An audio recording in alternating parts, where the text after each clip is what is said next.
Morning, guys. Welcome to another edition of Weaponized Truth. I'm going to play a clip in a minute here of this. What I want you guys to be aware of is that the co-founder of Vice News, Gavin McInneis, was invited to speak at NYU last night. Now, I think most of you have heard by now that Milo Yinnopolous was supposed to speak at UC Berkeley, and the protesters there were so incredibly violent that we even had the President of the United States threatening to defund Berkeley over their silencing of free speech. Now, what we have here is terrorism. This isn't a buzzword that I throw around lightly like these people do on the news when they use all their buzzwords like terrorist and xenophobe and homophobe and Nazi and fascism and all this garbage. This is actual real terrorism because there is actual terror involved. And what we have is the actual true threat to the fabric of American democracy.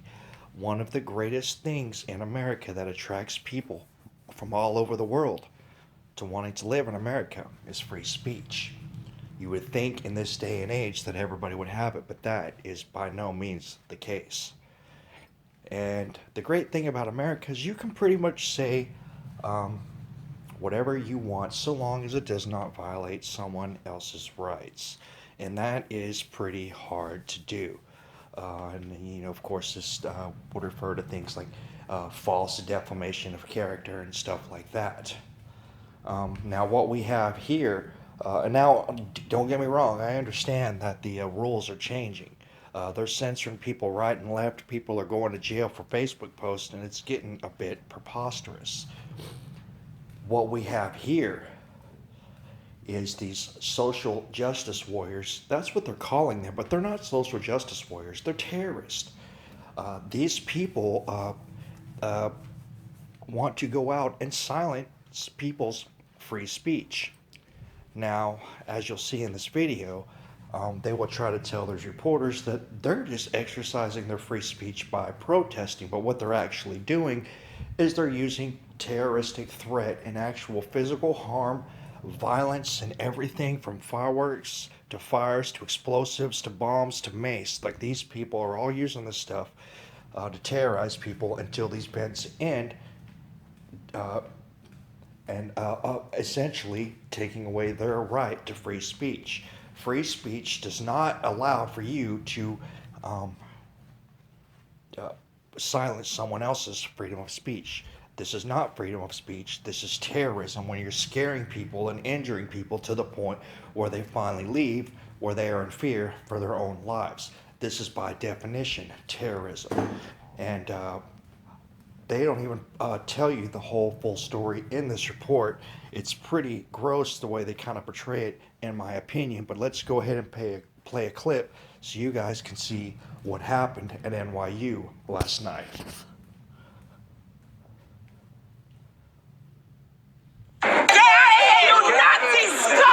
Several hundreds, many identifying themselves as anti-fascist activists, hurled expletives at police and anyone entering the building where McInneis was speaking. The protesters themselves were quite vocal. There's a neo-Nazi speaking, so we're here to protest. That's it. What about freedom of speech? There's a neo-Nazi speaking. This is freedom of speech. We're practicing freedom of speech. Shame on you, NYU, was the frequent chant as McInneis made his way through the crowd. There was a lot of shoving and scuffling, and punches were thrown. Police had to move in, and they made several arrests. I witnessed at least 4 students being handcuffed. What about the issue of freedom of speech, I asked. We have freedom of speech in this country. However, if you're going to promote something that is hateful and is hurtful to our democracy, we have a right to come out and explain why our democracy exists and why we should fight against something like this. Unlike last night's blow-up at Berkeley, police managed to contain this protest to one area, Thompson Street. Well, I don't think that the issue is protest itself. I think the issue is hearing why we protest. McInneis, seen here being heckled inside the NYU building, has a long track record of using incendiary language to attract media attention. He's a Canadian who co-founded Vice Media. The protesters were incensed over what they say he stands for. Come on. McInneis did get to finish his speech, and he left the building without incident. The crowd dispersed. Well, when he did arrive, he... And what he just said there is that McInneis got to finish his speech. That is a blatant, outright lie. Once again, we've got mainstream news completely lying to the American people, and some of it is subtle propaganda, and some of it is just outright lies. Gavin McInneis did not get to finish his speech. He was actually maced on his way into the speech, which they didn't cover in this report at all. That they also didn't report is that these people actually made it into the building where he was speaking, while he was speaking, and he actually offered to talk to these people who were screaming the same stupid chants over and over again to have a logical discussion with them. They would not. They just continued screaming and screaming and screaming until he eventually just left. Many people outside were being harmed by these violent terrorists.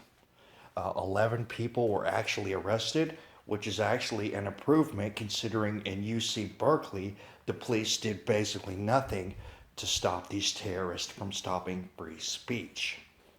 So these people that are telling you they're coming to offer a counter opinion to stuff they consider fascist, they don't have a counter opinion. They don't even know what they're protesting for. Gavin offered to speak to these people.